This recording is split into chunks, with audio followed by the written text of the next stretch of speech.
মদন আমার বাড়িও মদন।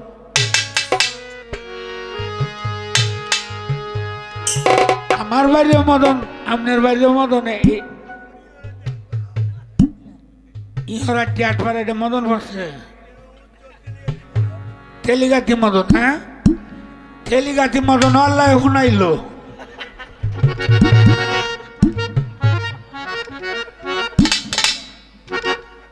আল্লাহ তেলিগাতি মদন শুনাইলো। আল্লাহ কি পারে। হ্যাঁ, আচ্ছা, আমি তো তার গান শুনলাম। এখন গান শুনে আমার ভিতরে একটু কটকা লাগছে। আমি একটু কথা কইতাম। সুন্দর হতে ধরাতে দিতে এলে সুন্দর পরিচয়। কেলা আইছে গেলা, এই কথা কই না রে, কেলা আইছে নিজে আল্লাহ আইছে। সুন্দর হতে এই ধরাতে দিতে এলে সুন্দর পরিচয়। তাহলে সলিমদ্দি গলিমদ্দি আইছে না, আইছে কেনা আল্লাহ নিজে। আমার কথাটা ছিল এই জায়গায়। আর মানুষ তো আল্লাহ বানাইছে। বানি আদম আমিন সুরাতেহি, আল্লাহ আল্লাহর অনুরূপ মানুষ বানাইছে। এটা তো আল্লাহর সৃষ্টি। কিন্তু আল্লাহ নিজে বলছে সুন্দর হতে এই ধরাতে আমি দিতে এলাম সুন্দর পরিচয়। তোমার গানে তুমি বলছো, এবার কইছো তুমি কেউ রে করাও ধর্ম কর্ম, আমারে করাও শয়তানি। এই কথাটা হাসা, তোমারে দিয়ে শয়তানি করায়। আর এটা তো তুমি জানোই কোন কোন কামটি শয়তানি করো। যে পীরিতে দেওয়ান হাফেজ গাউসুল আজম শামস তবরেজ সরাতে কারে মনসুর আল্লাহ সুলে জাহার কুরবানি। কথা কিন্তু একটু একটু কমান লাগবো, না কইলে গান হইতো না। এই যে মনসুরকে কুরবানি করলো, এটা কোন স্তরে কুরবানিটা হইল? এরপরে বলছে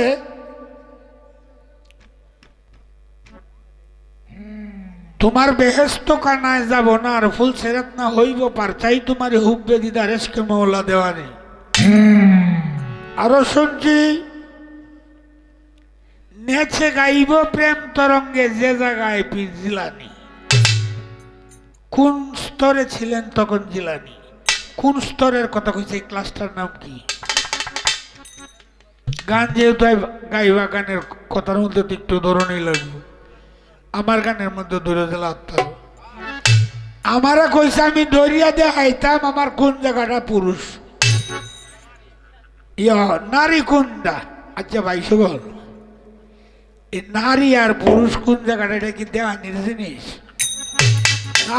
বিচার দিলাম কো না, যদি কোনটা দেখায়া। এই আমার কোনো দোষ নেই, আমার কোনো দোষ নাই। দর্শক দেখতে চায় না, না হারা বুঝছে কোন জিনিসটা নারী আর কোন জিনিসটা পুরুষ, এটা বুঝছে। কোনটা বুঝছে না? গুরিত বুঝছে না, এরা বুঝছে আগ ডাক। আগটার মধ্যে বুঝলে করে দেখানি লাগবে, না হলে তারা বুঝতো না। আমি একটা কথাই খালি কই দিই, আমার এই বুকটা নারী না। তোমারে এক কথায় মীমাংসা দিলাম, এই বুকটা আমার নারী না। তোমার বুকটার দিকেও তুমি ছায়া দেহ, আর আমার বুকটার মধ্যেও আমি ছায়া দিই। কি কথাটি হয়েছে না? না আরো বাংলায় কোন লাগবো? না কইলে কই না, আমি কইয়া। দর্শক শুনতো না, আমি কইলে কোনো লাভ আছে? তোমার একটা জিনিসই আমি কইলাম, আমার বুকটাই দেখতে একরকম। আমার বুকটা ইচ্ছা করলে আমি উদামনে সবাই দেয় তারাম, কেউ কোনো রাও করতো না। কিন্তু তোমার বুকটা দেয় তারবা, এই ব্যাকসাউন্ডায় আমি পুরুষ। আর আমার এই জায়গার মধ্যে কোনো নারীত্বের ভাব বা কোনো জিনিসপত্র নাই। তোমার আল্লাহ যে মেশিন দিছে এই মেশিন আমারে দিছে না। তোমার মেশিনটা স্টার্ট করন লাগে একবার, আর আমারটা স্টার্ট হয় আরেকবার। এগুলি তো সত্য কথা, না কইলে তো আপনারা বুঝতেন না। ভাঙায় দিলাম, জার্জির বাড়ির গ্যাস যেমনি ইচ্ছা স্টার্ট করে দিই।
এখন কথা একটা রাখতাম, জিনিসটা বুঝতাম, বুঝের মানুষ একটা পাইলাম। কি পাইলাম? কৃষ্ণে দেখছিল সেই দিন মামির চান্দিনা। আস্তে এরকম একটা দামি আলাপ হইতেছে, এর মধ্যে বাজার। কৃষ্ণে দেখছিল সেদিন মামির চান্দিনা। মামির চান্দিনাটা কিতা? এরা তবে এই বুঝে চান্দিনা বুঝে একটা চান্দের লাহান কোন জিনিস কিছু, কিন্তু আসলে এই যে কৃষ্ণে দেখছিল সেদিন মামির চান্দিনা, যে ভাষায় আবেদ আলী সাহেব আমার উস্তাদ বলছে, পায়ের কাউরাটা দেও সারিয়া চুল যাও বান্ধিয়া, তাইলে মনে হয় একটা হিস্টোরি আছে, গোপন একটা কোনো বিষয় আছে। নাইলে চুল বান্ধন লাগে কেড়ে, পায়ে কাউরা দেওয়ান লাগে কেড়ে, এটা কি বিষয়টা? এই চান্দিনাটা কোন জিনিসটা? চান্দিনা কই লইবে না, এই চান্দিনাটা পারলে তুমি দেখা দিও, সুবিধা কি? মানে কথা দিয়া অন্য ভাই কইছি না আমি, কথা দিয়া তুমি সেই চান্দিনাটা সবাই দেখা দিয়ে বুঝাই দিও চান্দিনাটা কিতা। আহারে, এই তার সাথে হলো আমার দুই তিনটা সম্পর্ক। এক হইল আজকে তো প্রতিপক্ষ আমার, প্রতিপক্ষ বন্ধু মানুষ, বন্ধু তো বন্ধুর কাছে কত গোপনে আলাপই করতে পারে, হ্যাঁ, গোসপেও করতে পারে, আমোদ আত্মাপনও করতে পারে, রাগ হইতে পারে, অনেক সময় পড়াও হইতে পারে। আর একটা হইল এই সুনীল বাবুর ছাত্রী, এই সময় তো আমার বাস্তি না। তুমি তো শোভা নাইলা কইলা দেখি, আসলে কি কই নারীরা তো গেরিরা নেই, ঠাস করে দিতে তো, আর আমরা তো গেরে না লাগে, লাগলে পরে একটু চিন্তা করে কথাটা আমরা চাই, আমরা এলাম পুরুষ মানুষ। তো তুমি যে সুবহানাল্লাহ কই আল্লাহ কেরে সুবহানাল্লাহ কইলা আমি এমন কি কইছি এটা সুবহানাল্লাহ কখন লাগবো ঠিক না আমি তো জিগাইছি আসলটা কইছি আসলটা সুনীল বাবু যদি আমার ভাই লাগে তুমি তার ছাত্রী হইলে আমার কি লাগো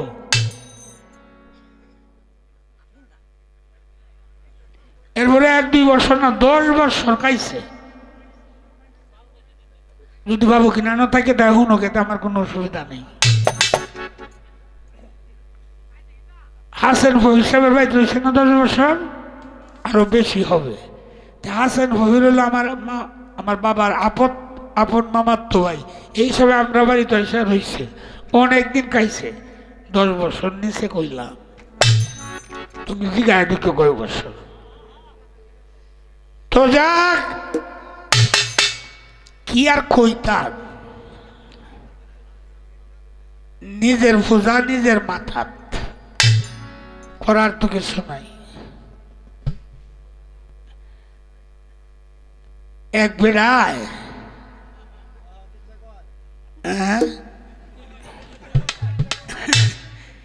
যেটাই কইটার মধ্যে মুশকিল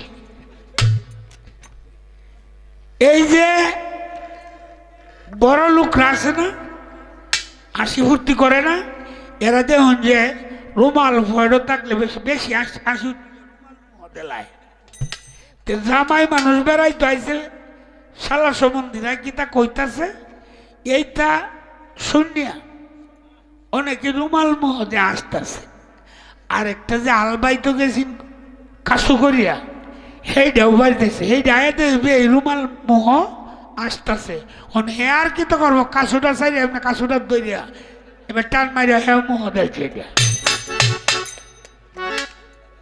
মানে হ্যাঁ যেটা দিছে হ্যাঁ এরম দিছে আর যে কিতা হয়েছে পরে এটা আপনারাই খালি বুঝবেন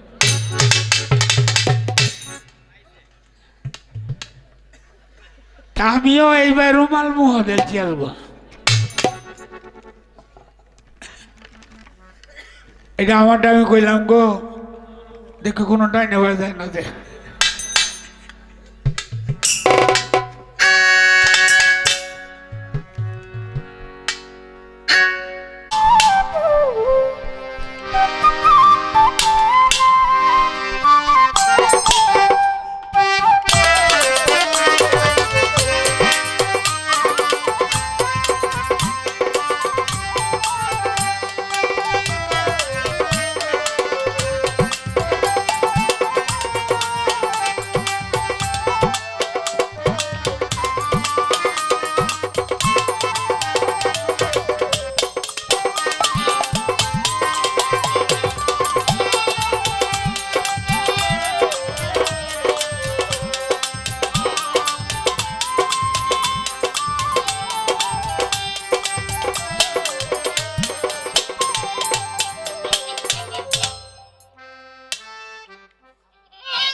স্টেশনে আসে ঢাকা থেকে গাড়ি আমি ভাবি ওই গাড়িতে তুমি আইলা বুঝি বাড়ি দেখি ভোরের সূর্য ওঠে আমার আশার ফুল না ফুটে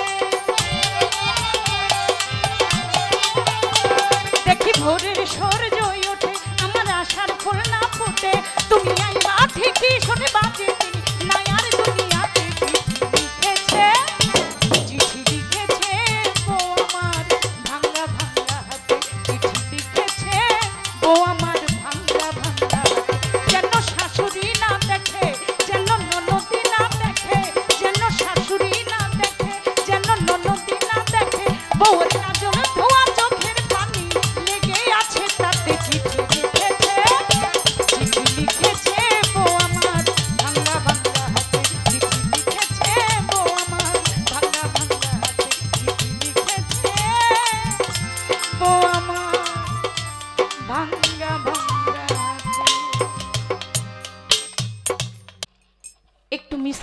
আর কি। সবাই ঠিকঠাক আছেন, জায়গা মতো আছেন তো? এবার কিন্তু আপনাদেরকে ছাড়াছাড়ি নাই, ঝামেলা আছে। আচ্ছা, কয়েকটা ঝামেলা আমার কাছে আছে, ঝামেলাগুলি আগে শেষ করি। আমি জিজ্ঞাসা করে, হ্যালো ভাই ধরো না, জিজ্ঞাসা করেছিলাম, আল্লাহ পাক বলেছেন হাদিস কুসরিতে আসছে, মান আরাফা নাফসাহু ফাকাদ আরাফা রাব্বাহু, বলে গেছেন রাসূল দেওয়ানো বুঝ মনো, তোমার নিজকে তুমি নিজে আগে চিনো। যতক্ষণ পর্যন্ত তুমি তোমার নিজকে না চিনতে পারবে ততক্ষণ পর্যন্ত তোমাকেও চিনা হবে না, তোমার মাধ্যম দিয়া তোমার পরম স্রষ্টার কাছেও যাওয়া হবে না। কি কথা আসে নাই? তাহলে আমার প্রশ্ন ছিল, আপনি নারী না পুরুষ সেই জায়গাটা এখন পর্যন্ত চিনেন নাই। আপনার গানের ভাষায় আপনি বলেছেন। আমি প্রশ্ন করেছিলাম, আপনার দেহের মধ্যে কোন অংশ নারী আর কোন অংশ পুরুষ? জবাবে কি আসলো? কয় কয় আমি যে পুরুষ এটা আমি আমার বুকটা খুইলা দেখাইতে পারবো। তুমি কি পারবা? এখন এখানে অনেকে আছেন জ্ঞানী মানুষ, আপনাদেরকে আমি জ্ঞানীর কাতারে রেখে বলছি যে আসলে কি পুরুষ শুধু দুইটা মাংসপিণ্ডের মাধ্যমেই বোঝা যায় যে এটা কি নারী নাকি পুরুষ? কি জবাব করবেন? প্রশ্ন সালাম ভাইয়ের কাছে আমি জিজ্ঞাসা করি নাই, এখন করব না। আপনারা শ্রোতা যারা যারা গান শুনছেন তাদের কাছে আমার জিজ্ঞাসা, দুইটা মাংসের পিণ্ড দেখেই কি নির্ণয় করা যায় যে তিনি নারী আর আমি পুরুষ? এটা কি যায়? জবাব দেন, জবাব দেন না কেন? এইটাই কি পুরুষ? আপনার মধ্যে একটা পুরুষত্ব আছে, যেই পুরুষত্ব দিয়ে আপনি আপনার স্ত্রীকে রক্ষণাবেক্ষণ করেন, তার যা প্রয়োজন সেটা মিটান। কিন্তু এই পুরুষের অংশ এইটাই কি শুধু পুরুষত্ব বোঝায়? এরপরে কি আর কোনো পুরুষ থাকে না? আমি জিজ্ঞাসা করেছিলাম, আপনি যে পুরুষ, আপনার পুরুষ অংশ কোনটুকু? আপনার দেহের মধ্যে নারীর অংশ কোনটুকু? আপনি মূল জায়গাটার মধ্যে হাতই দিলেন না, সাইডে দিয়ে খালি হুদাই হুদাই হাতাইলেন, হাতাইয়া জায়গাটা নষ্ট করবেন, বুঝলাম। আমারে কয় কয় তোমার বুকটার দিকে চাইলেই তো বোঝা যায় যে তুমি একজন নারী। আরে মিয়া, আমি যে একজন নারী এটা তো আমাকে দেখাই যায়, প্রাকৃতিক ভাবে আমি পেয়েছি। এই নারী সুলভ দেহ গঠন আমি প্রাকৃতিক থেকে প্রকৃতভাবে আমি পেয়েছি। কিন্তু আপনি যে পুরুষ, আপনার মধ্যেও তো দুইটা স্তন আছে। আপনার মধ্যে কি দুইটা স্তন নাই? ব্যবধান কি? হয়তো যে নারী দেহের হয়, যে নারী দেহের অধিকারী হয়, তার নারী দেহের জায়গায় একটু মাংসপিণ্ড বেশি থাকে, আপনি পুরুষ, আপনার জায়গায় সমান থাকে। এখানে আপনার কাছে একটা জিজ্ঞাসা আমার, নারী দেহের যে দুইটা স্তন মায়ের কাছে দেওয়া আছে, সেই দুইটা স্তনের ধারায় অনেক কাজ। আপনার মতো একটা সন্তান জন্ম দিয়া সেই সন্তানকে লালন পালন করার দায়িত্ব থাকে কার?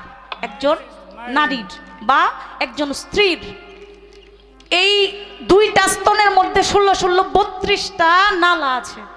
এই 32টা নালা দিয়ে 32 ধরনের দুগ্ধ একটা বাচ্চার ক্ষুধা নিবারণের জন্য যেইটুকু প্রয়োজন সেইটুকু সুধা তার এই কোমল ভাণ্ড থেকে আসে। আপনার কাছে প্রশ্ন রইল, আপনার বুকেও দুইটা স্তন আছে, এই দুইটা স্তন কোন কাজে লাগে? কি জানবেন না? সারা জীবন তো শুধু পুরুষ দেহের বড়াই করে গেলেন, কোথায় কি আছে সেটা জানার দরকার আছে না? নারী দেহে দুইটা স্তন আছে, পুরুষের দেহেও দুইটা স্তন আছে। নারীর দেহ স্তনটা হয় বড়, পুরুষের দেহের স্তন হয় ছোট। আপনি বলবেন আমার দেহের যে স্তন, সেই স্তনের কর্মের কথা আমি বললাম। আপনার দেহে দুইটা স্তন আছে, সেই দেহের দুইটা স্তনের কর্ম কি? যদি কোনো কর্ম থাকে উল্লেখ করবেন, যদি না থাকে এটা কেন দিল সেইটার কারণ বর্ণনা করবেন। এই গেল একটা জিজ্ঞাসা। এখন আরেকটা মামলা আমার কাছে আছে। আরেকটা মামলা আছে কি? আমারে কয় কৃষ্ণ কৃষ্ণ বলে চান্দি দেখছে, মানে চান্দিনা দেখছে, মামির চান্দিনা দেখছে কৃষ্ণ। তো এই চান্দিনা দেহা নিয়ে বেহি খুব হাসতেছেন মজা কইরা। আরে কৃষ্ণ যেই চান্দিনা মামির দেখছে ওইটা যে কি দেখছে এই রহস্য যদি জানেন তখন আর মুখে হাসি থাকবে না। পাগল হয়ে গেছে, পাগল পাগল। এখানে একটু একটু তত্ত্ব কথা আছে। আপনারা অনেকেই জানেন যে কৃষ্ণের মহাপ্রভু কৃষ্ণ সে রোগাগ্য ব্যাধিতে ভুগতেছিল অনেক দিন পর্যন্ত। তার যে রোগ সেটা হচ্ছে মাথা ব্যথা। সেই মাথার যন্ত্রণা সে সইতে না পাইরা কৃষ্ণের যে অষ্টসখী ছিল এবং 1600 গোপিনী ছিল সবার কাছ গিয়েছে, গিয়া বলছে যে আমার যে এই মাথা ব্যথার ঔষধ, এই মাথা ব্যথার ঔষধ একমাত্র রাধার কাছে আছে, আর জগৎ জোড়া কোথাও এই ঔষধ নাই। তখন এই কৃষ্ণের এই মাথা যন্ত্রণায় সমস্ত সখীগণ পেরেশানি হয়ে গেছে যে কৃষ্ণের মাথার যন্ত্রণা ভালো করা যায় কিভাবে। এর কাছ থেকে সে শুনে, তার কাছ থেকে সে বলে, এরকম বলা বলি করতে করতে একটা পর্যায়ে রাধার কাছে গেল। যাওয়ার পরে রাধা বুঝতে পারলো কৃষ্ণের যে ব্যথা, এই ব্যথা সারানোর মতো ঔষধ শুধুমাত্র রাধিকাই রাখে। তখন এই শ্রী রাধার পায়ের চরণ ধুলা নিয়া যখন কৃষ্ণের কপালে লিপটি লেপন করে দেয় তখনই কৃষ্ণের মাথা ব্যথা ভালো হয়ে যায়। তো এইখানে এই আমাদের সালাম ভাই উনি বলছে মামির চান্দিনা দেখা যায়। তো মামির চান্দিনা বলতে কি বুঝাইছে? মামির চান্দিনা বলতে মামির পায়ের যে তালা, এই পায়ের তালুটাকে দেখাই চান্দিনা হিসেবে বর্ণনা করেছেন। শেষ করলাম সংক্ষিপ্তভাবে। এখানে বড় করলে অনেক বড় কথা বলা যাবে, ইতিহাস অনেক বড় হবে, আমি ওইদিকে গেলাম না, মূল পয়েন্টে আসি। আরো অনেকগুলি কথা বলেছেন। কয় নারী দেহ স্টার্ট করতে হয় একভাবে, পুরুষের দেহ স্টার্ট করতে হয় আরেকভাবে। দেখেন তো কি জ্বালাটার মধ্যে ফেলাইছে। আচ্ছা, আমি তারা জিজ্ঞেস করছি যে আপনার দেহের মধ্যে কোন ভাগ পুরুষ কোন ভাগ নারী। কারণ ভাগের কথা না জিজ্ঞেস করে আপনারাও কিন্তু অনেকভাবে বলছেন যে এই নারী পুরুষ ভাগ দেখানোর দরকার নাই। আসলে আমি যেই জায়গায় প্রশ্ন করছি ওই জায়গাটাই ধরেন নাই। কেন ধরলেন না? আমার অপরাধ কি? একটু বলতে হবে। হ্যাঁ, বলতে হবে। কার মেশিন কিভাবে স্টার্ট করে ওইটা শুনতে আমি আহি নাই, ওইটা আমি শুনবো না। আপনি যে পুরুষত্ব নিয়ে এত বড়াই করতেছেন যে আপনার মেশিন একভাবে স্টার্ট করতে হয়, নারী মেশিন আরেকবার স্টার্ট করতে হয়। আপনি কি এটা জানেন? আল্লাহ নিজের মুখে বলেছে এই এই এই সমস্ত বিশ্বব্রহ্মাণ্ডে নারীর সুরতে সবাই বিরাজমান। এটা কি আপনি জানেন? আপনারা কি জানেন এই কথা? জালালউদ্দিন খাঁ বলেছেন সমাজ নিয়ে দেখো যে পুরুষ নহে সবই মেয়ে।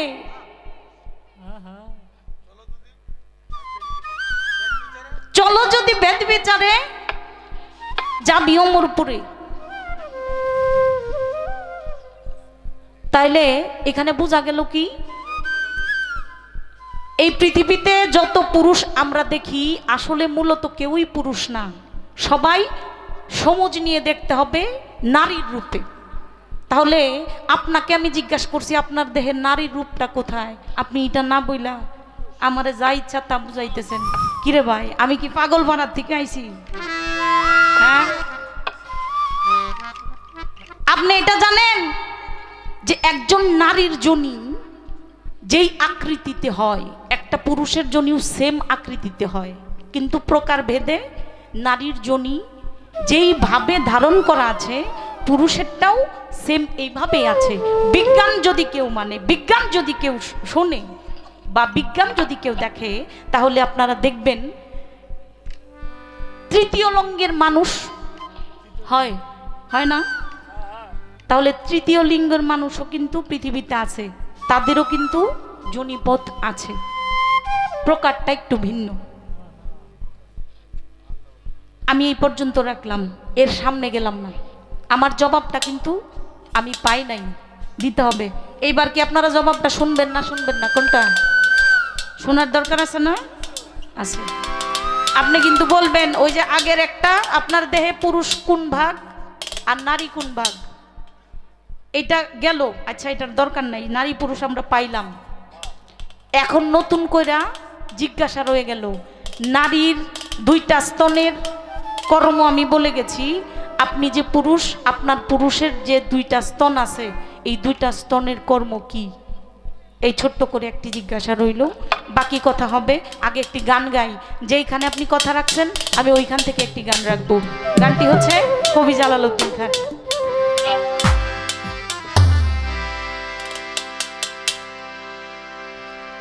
মাতৃজাতির পানে চাহিলে নয়নে,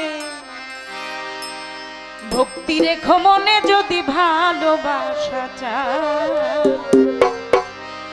ভক্তি রেখো মনে যদি ভালোবাসা চাও। মাতৃজাতির পানে চাহিলে নয়নে, মাতৃজাতির পানে চাহিলে নয়নে, ভক্তি রেখো মনে যদি ভালোবাসা চাও, ভক্তি রেখো মনে যদি ভালোবাসা চাও।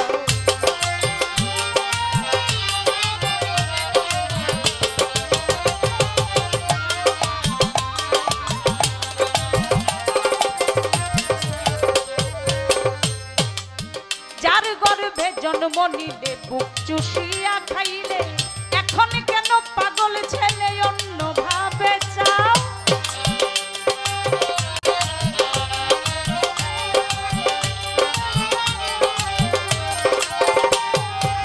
যার গর্ভে জন্ম নিলে বুক চুষিয়া খাইলে, এখন কেন পাগল ছেলে অন্য ভাবে চাও? সৃষ্টির পতন ইহারি কারণ, সৃষ্টির পতন হওয়ারই কারণ। আগুনের কাছে রে মন সাধ করে কেন যাও, আগুনের কাছে রে মন সাধ করে কেন যাও?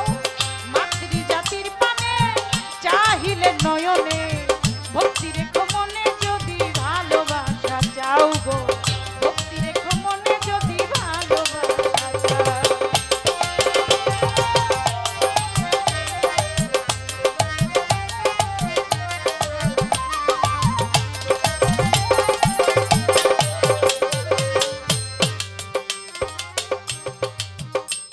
মাতৃজাতির পানে চাহিলে নয়নে, ভক্তি রেখো মনে যদি ভালোবাসা চাও।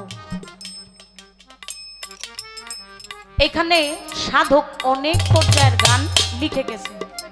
একজন নারী দেহে যে শক্তি আছে, সেই শক্তির সামনে পুরুষের শক্তি কিছুই না।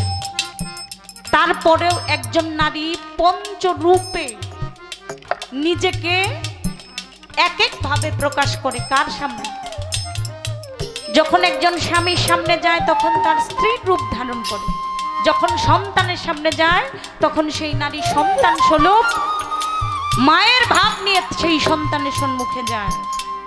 আবার যখন সে মায়ের স্নেহ নিয়া তার ছেলে অথবা অভিভাবক যারা আছে তাদের সামনে গেলে আরেকটা রূপ সেখানে ধারণ করে। একই অঙ্গে এত রূপ, তারপরেও নারীর শক্তির বর্ণনা করা যায় না। এখানে সাধক বলেছে, কত সাধুর বড়া যায় রে মারা না পাইয়া নদীর কুল কিনার। নারী দেহে যে একটা নদী আছে, এই নদী প্রস্থ এবং দৈর্ঘ্য কতটুকু আছে আজ পর্যন্ত কোনো সাধক এবং কোনো বিজ্ঞানী এই যন্ত্র মাইপা সারতে পারে নাই। তাহলে আপনি যে উঠা বেড়াগিরিটা করতেছেন, যে মেশিন আমারটা আমার মতো করে স্টার্ট করলেই হয়, এটা কি এখানে গেল? একটু খেয়াল রাখতে হবে।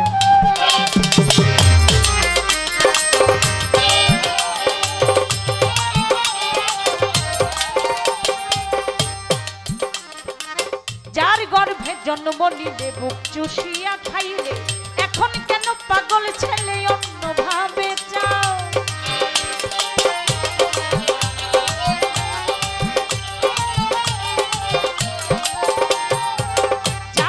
গর্ভে জন্ম নিলে বুক চুষিয়া খাইলে এখন কেন পাগল ছেলে অন্য ভাবে সৃষ্টির পতন হওয়ারই কারণ সৃষ্টির পতন হওয়ারই কারণ আগুনের কাছে রে মন সাত করে কেন যাও ভক্তি রেখো মনে যদি ভালোবাসা যাও মাতৃজাতির পানে চাহিলে নয়নে ভক্তি রেখো মনে যদি ভালোবাসা চাও ভক্তি রেখো মনে যদি ভালোবাসা চাও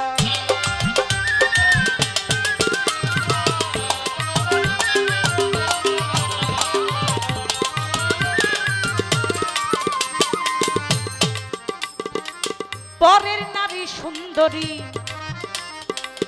কামাশা পরিহরি মাতৃত্ব মনন করি ভক্তি জানা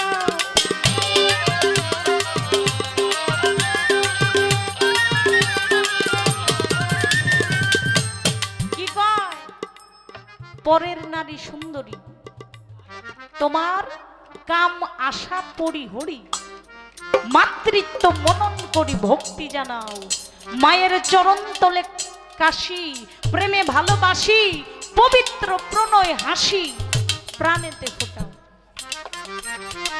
ততক্ষণ পর্যন্ত তোমার দেহে কাম বর্জন না হয় ততক্ষণ পর্যন্ত একজন নারীর দিকে যদি চাও সেই নারীর দিকে তাকাইলে মাতৃত্ব রূপ সামনে রেখে তোমার বর্জ্য ঠিক রেখে সেই মায়ের ধ্যানে তার কাছে যাবে নয়তোবা তুমি তো সেই সমুদ্রে ডুবে মরবাই তোমার পূর্বপুরুষ যারা ছিল যারা ময়রা ময়রা আসছে তাদেরও ছাড় নাই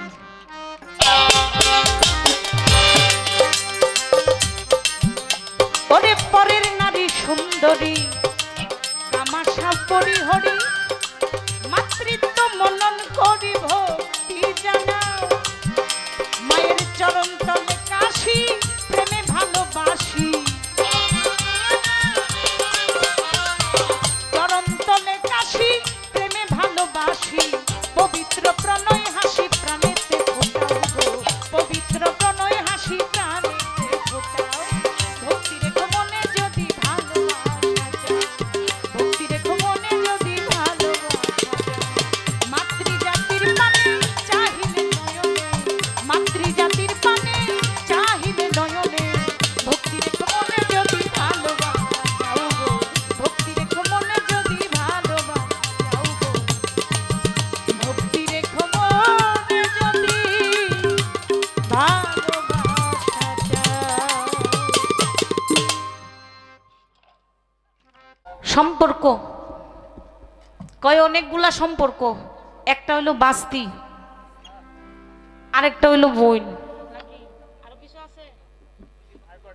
আরেকটা হইলো প্রতিপক্ষ বন্ধু খুব সুন্দর পাইছি তো প্রতিপক্ষ বন্ধু হিসাবে যে যত্নটা করছেন আপনাদের এই তেলিকাতি বাজারে এসে যে যত্নটা আমি পাইছি এটা আমি ময়মনসিংহ পর্যন্ত নিয়ে যাইমু আর নিয়ে গিয়া দাওয়াত মানুষে কইরা কিভাবে যত্ন করতে হয় এটা আরেকদিন যদি ময়মনসিংহ যান আমিও দিয়া দিব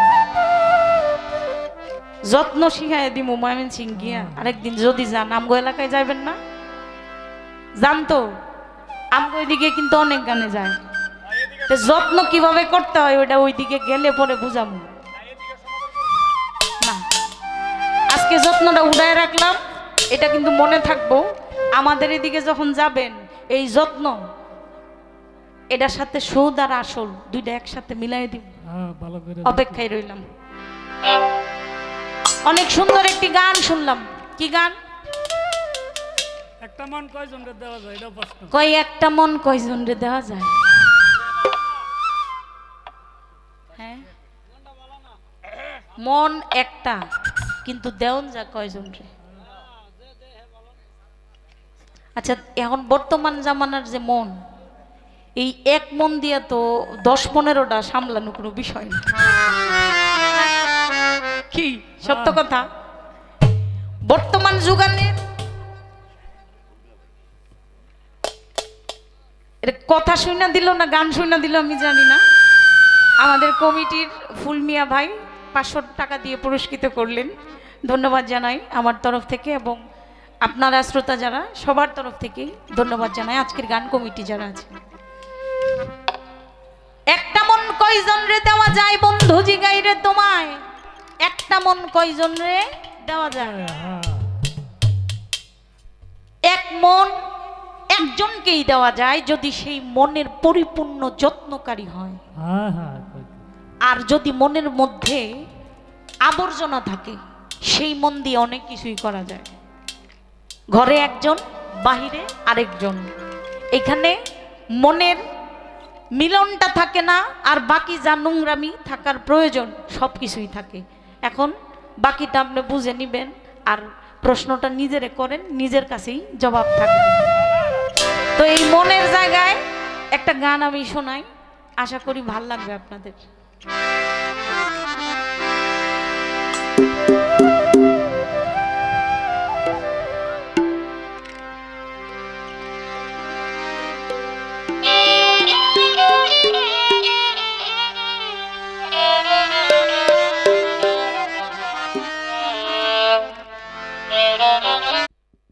শেষ করলাম, যেইখানে কথা ছিল সেইখান থেকে একটি গান আমি আমার জায়গা থেকে শেষ করলাম। আরেকটি কথা আমার কাছে আছে, আমি একটি গান করেছিলাম জালালউদ্দিন খান। গানটি ছিল কেউ রে করাও ধর্মকর্ম আমারে করাও শয়তানি। এখানে এক জায়গায় আছে কালেবে রুহু গাইবে খোদা মোকাম মঞ্জিল মাহমুদা ধ্যানে দিদার নুরুল হুদা জাল্লে জালাল নুরানি। এখানে আছে যে পীরিতে দেওয়ান হাফেজ গাউসুল আজম শামস তবরেজ সরাতে হয় মনসুর খারেজ শোলেতে যার কুরবানি। আমার কাছে প্রশ্ন রাখলেন কোন প্রেমে কোন হালে থেকে জাল্লে জালাল নুরানি হয়েছিলেন তার জানার বিষয়। মনসুর খারেজ কোন প্রেমের মাধ্যমে জাল্লে জালাল নুরানি হয়েছিলেন?